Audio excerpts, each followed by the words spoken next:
It began with a phone buzzing on a nightstand in Indianapolis at 3 in the morning, and it ended less than 72 hours later with two separate corners of the United States declaring conditions that officials in both places would call unprecedented in living memory. One event was a hurricane that never technically made landfall. The other was a river that had not moved this way in over a century. Neither of them was supposed to happen at the same time. Neither of them was supposed to happen at all in the form they took.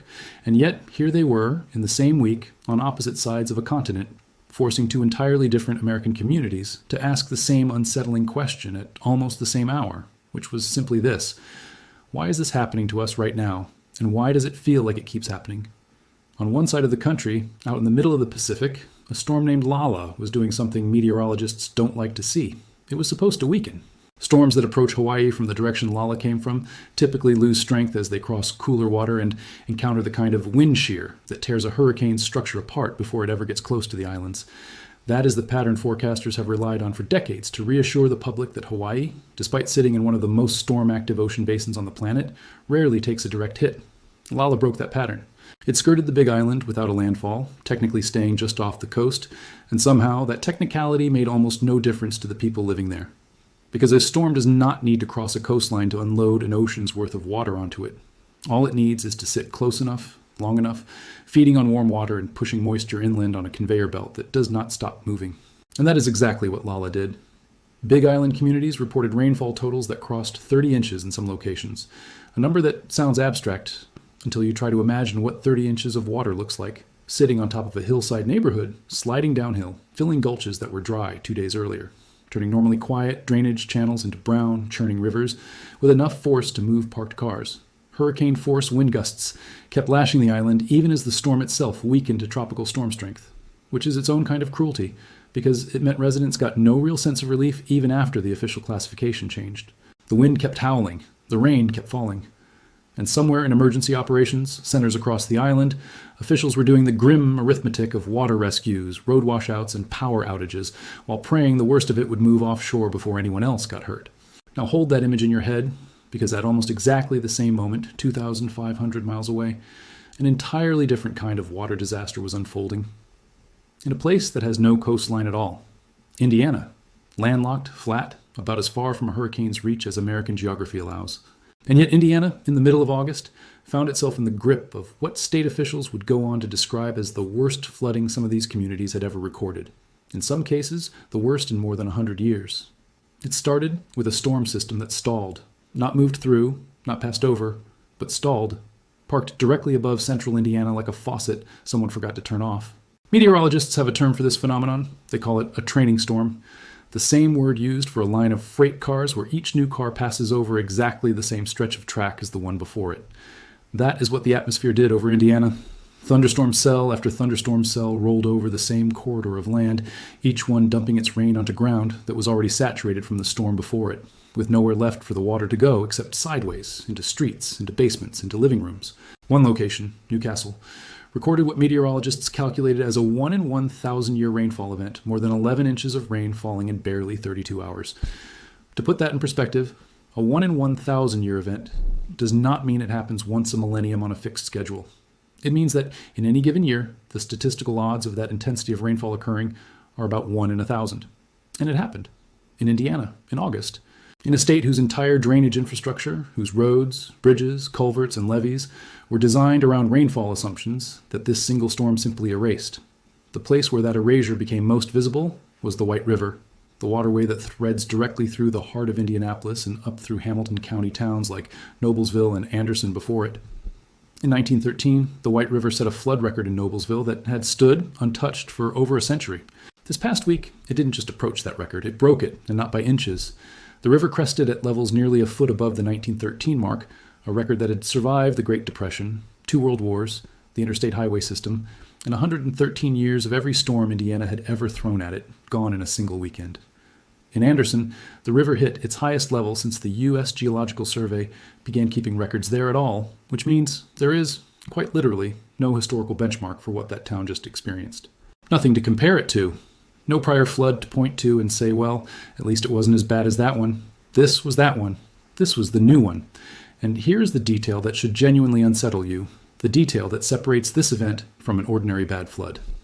The 1913 record that just got broken was a spring flood driven by melting snow combined with heavy rain in late March, the classic recipe for catastrophic Midwestern flooding when frozen ground can't absorb water and snowmelt adds volume on top of rainfall. That combination has always been considered the worst-case scenario for river flooding in this region. But the flood that just happened, the one that broke that century-old record, had none of that. No snowmelt. No frozen ground.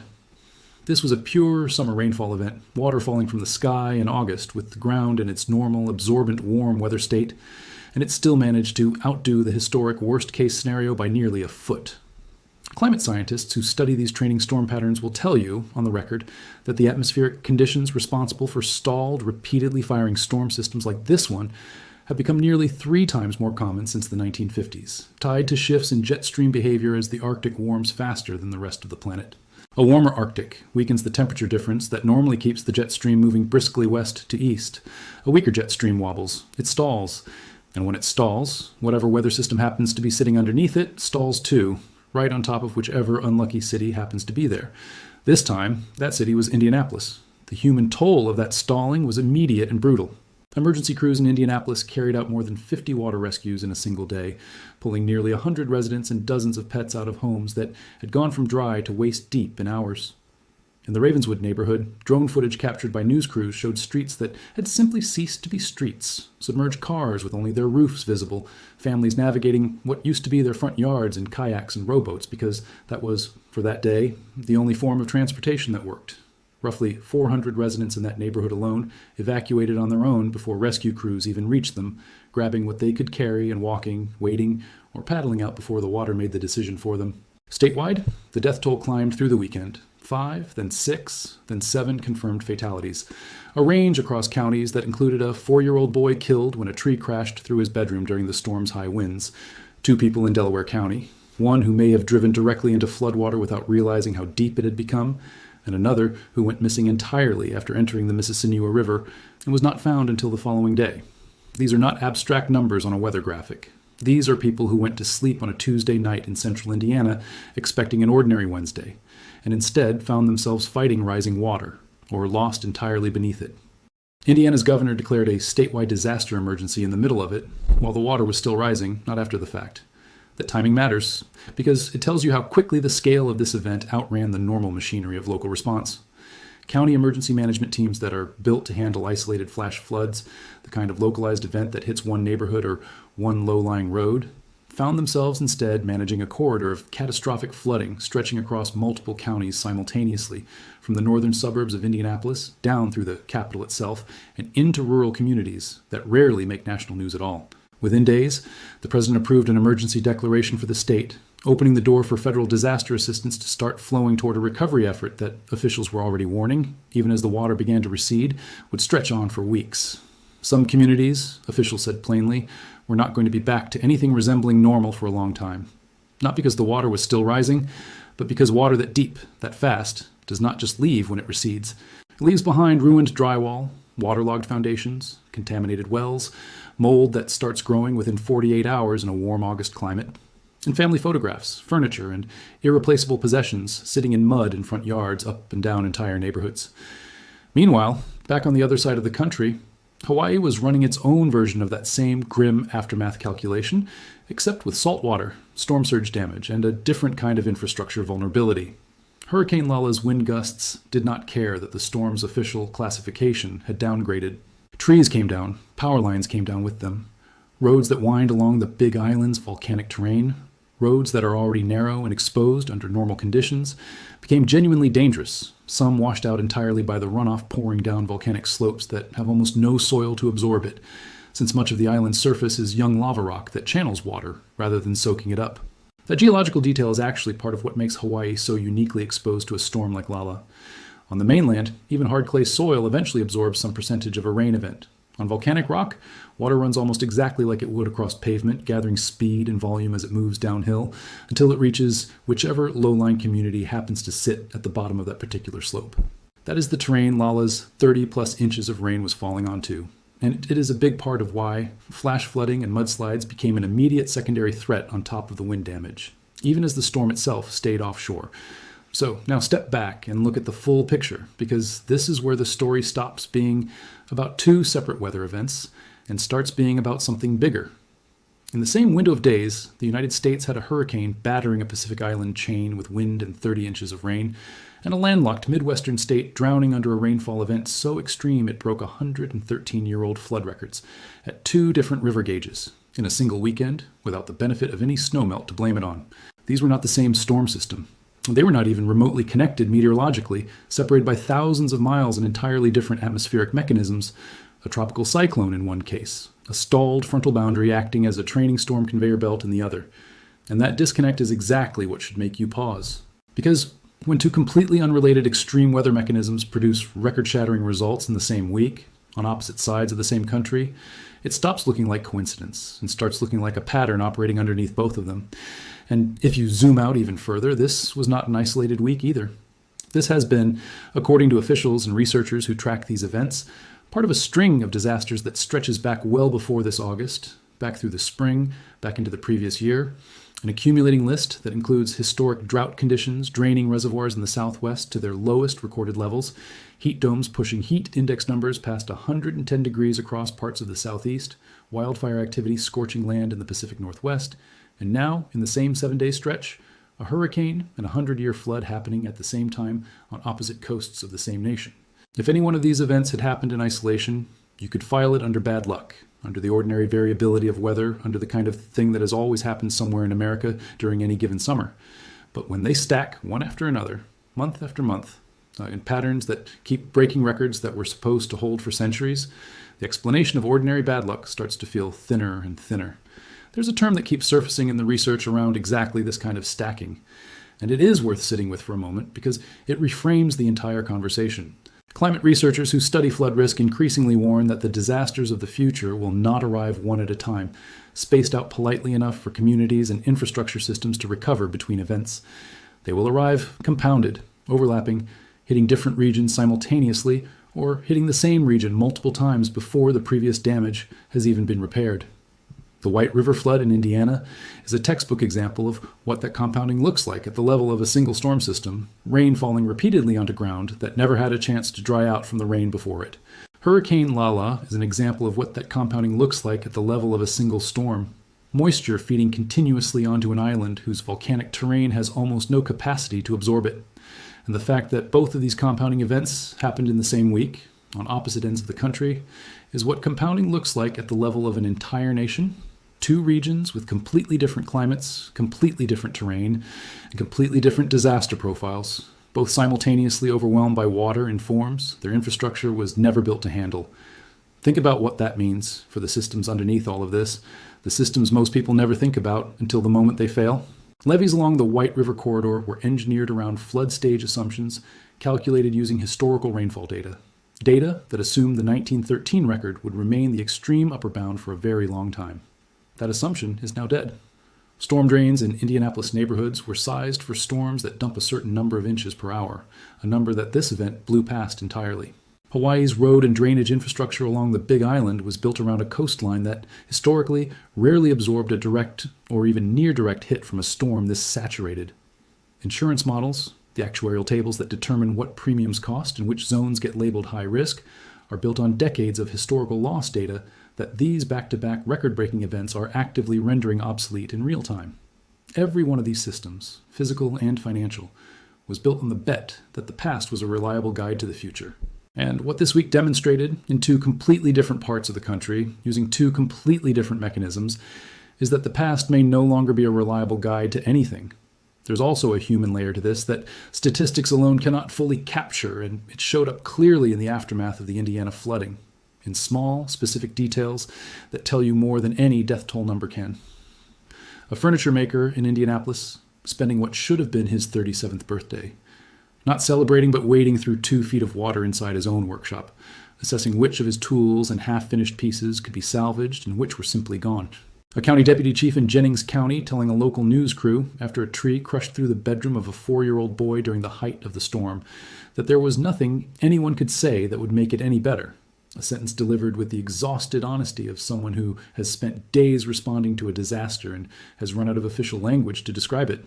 A commissioner in Hamilton County on the Sunday morning after the worst of the rain finally stopped, admitting that the simple fact of dry skies and a receding river felt, in her words, like a good morning, a standard so low that most people would never think to be grateful for it. And yet, in the middle of a historic flood, it was the best news available. These are the details that don't make it into a weather forecast graphic, but they are the actual texture of what a compounding disaster feels like from the inside. Not a number on a chart, but a birthday spent salvaging a flooded workshop, and a 4-year-old who did not survive a storm that meteorologists will spend years studying for its statistical rarity. Widen the lens one more time, because Indiana and Hawaii were not operating in a vacuum even within that single week. In the same stretch of days, drought conditions in the southwest pushed Lake Powell, one of the largest reservoirs in the country and a critical water source for tens of millions of people across multiple states, down to its lowest recorded level in the history of the dam. That is not a flood story, it is the exact opposite. An entire region simultaneously starved of water while Indiana was drowning in it, and Hawaii was being battered by more of it than any drainage system could handle. And in the southeast, an enormous heat dome was settling in at almost the same time, forecast to push heat index values past 110 degrees in major cities, the kind of dangerous heat that sends emergency rooms into overtime and strains power grids already stretched by air conditioning demand. 3 regions, 3 completely different water and weather crises, unfolding within days of each other, none of them caused by the same mechanism, none of them predictable from watching the other 2, and yet all of them breaking or approaching historical extremes at the same moment. That is not the kind of clustering that shows up in an ordinary year.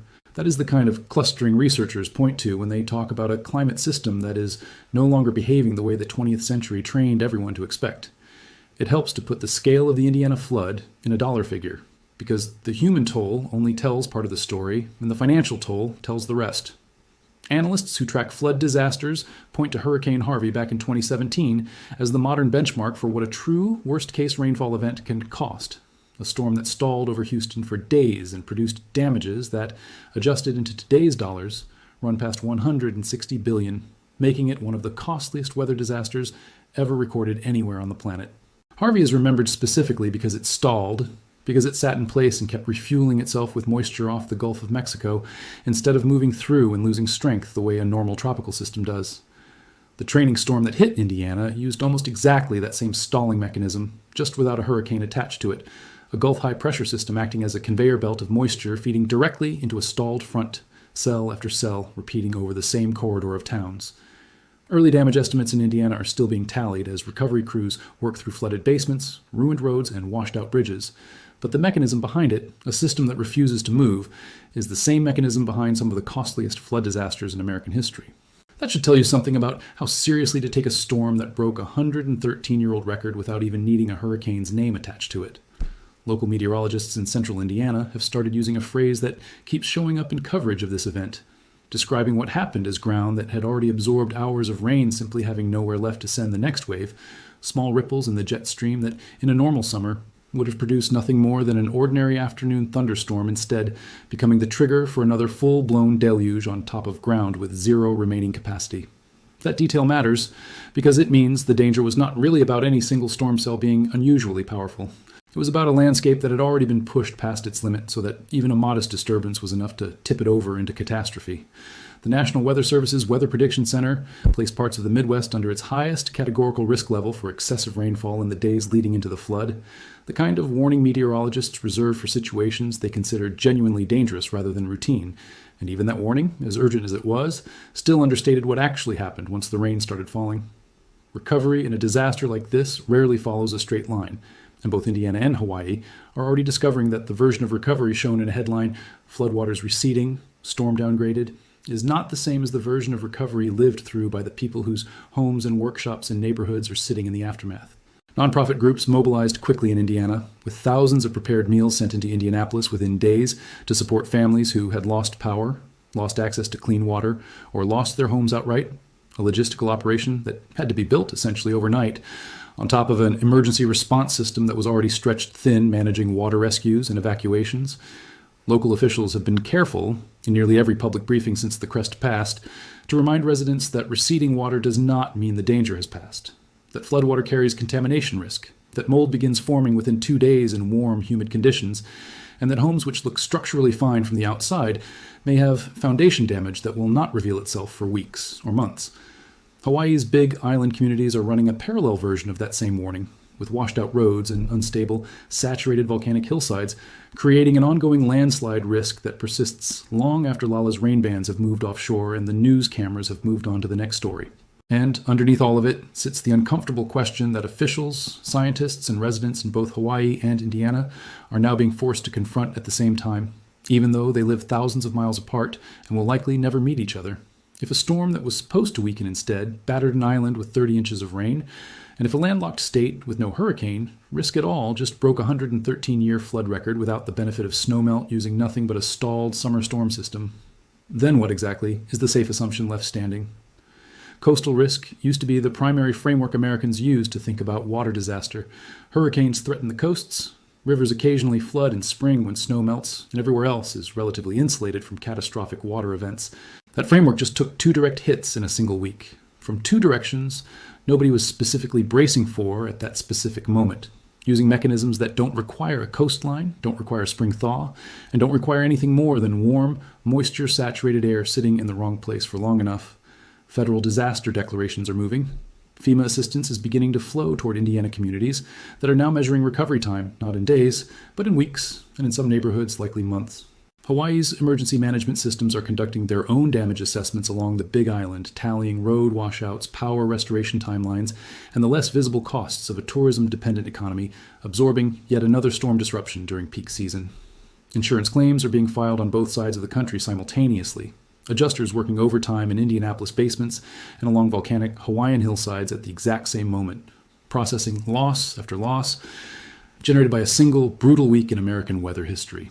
And while all of that machinery grinds forward, the more unsettling machinery, the atmospheric one, the one driving weakened jet streams and stalled training storms and warming oceans, that feeds storms like Lala more moisture than they were ever supposed to carry, keeps running in the background, indifferent to recovery timelines, indifferent to record books, indifferent to whether anyone is ready for what comes next. Because that is really the question this week leaves behind, once the floodwaters recede in Indiana and the wind finally dies down over the Big Island. Not whether these 2 specific disasters are connected. They aren't, not directly, not meteorologically. The real question is what it means that a nation this large, this geographically diverse, this supposedly insulated by its own sheer size from any single weather system, can still have 2 completely different regions simultaneously brought to their knees by water in the same 7-day stretch, breaking records that were built to last centuries in places that were never supposed to be this vulnerable at the same time. Indiana was not supposed to be a flood zone this catastrophic. Hawaii was not supposed to take this kind of hit from a storm that never even made landfall. And yet here we are, watching both records fall in the same week, watching officials in 2 states use the same word, unprecedented, within days of each other about 2 disasters that share almost nothing except the water and the timing and the growing sense on both coasts and everywhere in between. That whatever pattern is driving this is only just getting started.